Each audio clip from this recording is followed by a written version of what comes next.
TTD vigilance అధికారుల నిర్లక్ష్యం వల్లే తిరుపతి తొక్కిసలాట ఘటన చోటు చేసుకుందని వైసీపీ నాయకురాలు మాజీ మంత్రి రోజా అన్నారు. ఇది కూటమి ప్రభుత్వ బాధ్యత రాహిత్యానికి నిదర్శనమని విమర్శించారు.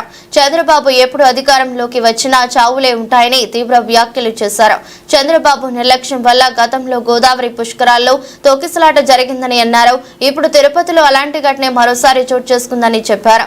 చంద్రబాబు అసమర్థ పాలనకు ఇది నిదర్శనమని అన్నారు.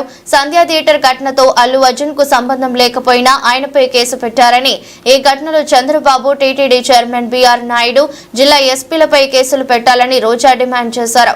ఇవి ప్రభుత్వం చేసిన హత్యలేనని అన్నారు. సనాతన యోధుడినని చెప్పుకునే డిప్యూటీ సీఎం పవన్ కళ్యాణ్ ఏం చేస్తున్నారని ప్రశ్నించారు. ఇంతమంది చనిపోయి హైందవ శంఖారావం నిర్వాహకులు ఎక్కడున్నారని అడిగారు. పీఠాధిపతులు ఎందుకు స్పందించడం లేదని ప్రశ్నించారు. ఈరోజు తిరుమలలో జరిగింది పూర్తిగా చంద్రబాబు నాయుడు గారి ఫెయిల్యూర్. ఆయన నియమించిన అఫీషియల్స్, పాలక మండలి ఫెయిల్యూర్. సో వీరందరి మీద విచారణ జరిపించి దీనికి ఎవరెవరి నిర్లక్ష్యం కారణమో వాళ్ళందరి మీద క్రిమినల్ కేసులు వేసి వీళ్ళందరినీ లోపలెట్టాలి. ముందు వీళ్ళందరితో రాజీనామా చేయించాలని కూడా డిమాండ్ చేస్తున్నాం. ఇక హోంమంత్రి గారు ఉన్నారు. ఎప్పుడు ప్రెస్ మీట్ పెట్టి ఎవరి మీద దుమ్మెత్తి పోద్దామా, ఎవరిని మాట్లాడదామా అనుకుంటున్నారే తప్ప వీళ్ళు వచ్చిన తర్వాత ఈ రాష్ట్రంలో లా అండ్ ఆర్డర్ ఎలా దిగజారిపోయింది, మహిళల మీద ఎలా అఘాయిత్యాలు అవుతున్నాయి, ఏ విధంగా మనుషులు చనిపోతున్నారు తోపులాట్లో పోలీసుల నిర్లక్ష్యం వల్ల, వీళ్ళకి కంట్రోల్ లేదనేది స్పష్టంగా అర్థమవుతుంది. సో ఇలాంటి వాళ్ళని హోంమంత్రిగా పెడితే ఇంకెంతమంది ప్రాణాలు తీస్తారో ఒకసారి మీరే ఆలోచించి యాక్షన్ తీసుకుంటే మంచిదని కూడా కోరుకుంటున్నాను. అండ్ మనకొక సనాతన యోధుడు తిరుపతిలో ఆయన డిక్లేర్ చేసుకున్నాడు, నేను సనాతన యోధుణ్ణి, హిందువుల పక్కన నిలబడుతున్నా, హిందువులకు ఏదైనా జరిగితే నేను ఊరుకోను అన్నావు. అదే తిరుపతిలో ఈరోజు 6 మందిని మీ కూటమి ప్రభుత్వం చంపేసింది. దీనికి మీరు ఏం ప్రాయశ్చిత్తం చేస్తారు? చంద్రబాబు నాయుడుతో రాజీనామా చేయిస్తారా? మీరు బాధ్యత తీసుకొని రాజీనామా చేస్తారా? లేదా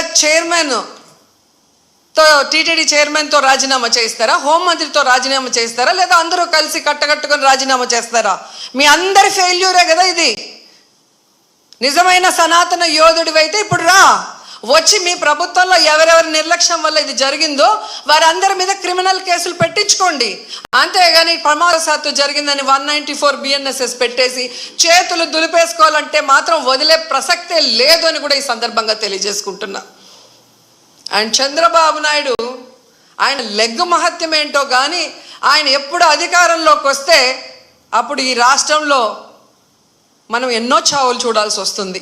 గతంలో గోదావరి పుష్కరాలు ఈయన పబ్లిసిటీ పిచ్చి వల్ల ఇలాగే గేట్లు తెరిచి జనాలు తోసుకొని ఒకరి మీద ఒకరు పడి 29 మంది చనిపోయారు. మొన్న ఈయన ముఖ్యమంత్రి అయిన వెంటనే ఈయన నిర్లక్ష్యం వల్ల, ఈయన వైఫల్యం వల్ల దాదాపుగా విజయవాడ వరదల్లో 60 మందికి పైగా చనిపోయారు. మళ్ళీ ఈరోజు చిత్తూరు జిల్లా కుప్పంలో ఉండగానే 6, 7, 8 ఉండి పోలీసులందరినీ తిప్పుకొని ప్రజల్ని గాలికి వదిలేశారు. మానిటరింగ్ లేదు. ఇన్ని లక్షల మంది వస్తున్నారు, వీళ్ళకి ఏం సదుపాయాలు చేశారు, వీళ్ళకి ఎలా టోకన్స్ ఇస్తున్నారు, ఎక్కడ క్యూ లైన్స్ ఇచ్చారు అనేది ముఖ్యమంత్రి పట్టించుకోడు, చైర్మన్ పట్టించుకోడు, ఎస్పీ, కలెక్టరు, అలాగే ఎండోమెంట్ మినిస్టర్ ఎవరు పట్టించుకోరు. బాగా జరిగితేమో మా గొప్పతనం 30 ఇయర్స్ ఇండస్ట్రీ, 40 ఇయర్స్ ఇండస్ట్రీ అని గొప్పలు చెప్పుకుంటారు. లేదు అంటే గత ప్రభుత్వ వైఫల్యం లేదా అఫీషియల్స్ వైఫల్యం అని ఎప్పుడు ఎవరో ఒకరి మీద దుమ్మెత్తి తప్పించుకోవాలన్న ప్రయత్నం చేస్తున్నారు. ఇది సీరియస్గా తీసుకోవాల్సిన ఇష్యూ ఉంది. అలాగే భక్తుల చావుకు కారణమైన వాళ్ళని శిక్షించే విధంగా మనం పోరాడాల్సిన అవసరం కూడా ఈరోజు ఉంది. కాబట్టి మీరందరూ బయటికి రావాలి, మాట్లాడాలని కూడా కోరుకుంటున్నాను.